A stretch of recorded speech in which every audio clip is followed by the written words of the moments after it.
तुंगारदाई को जवाब दीजिए। एक एक सदस्य एक एक आपका नंबर आएगा ना, जब भी आपका नंबर आएगा वो बोलना, जब आपका समय आएगा।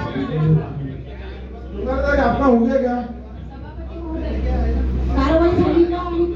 मान्य सभापती महोदय, जेव्हा कचरा जाळण्यात आला होता राजगाव स्मशानभूमीजवळ, तेव्हा आपण अग्निशामक गाडीनं तिथं आग विझवण्यात आली आणि तिचा कचरा संपूर्ण उचलण्यात आले। शेखर मिलिंद चिमोटे आणि अग्रवाल सर्वांचं विशेष अभिनंदन। आणि ही सभा म्हणजे खूप गरजेचं होतं आणि ही आज सभा या ठिकाणी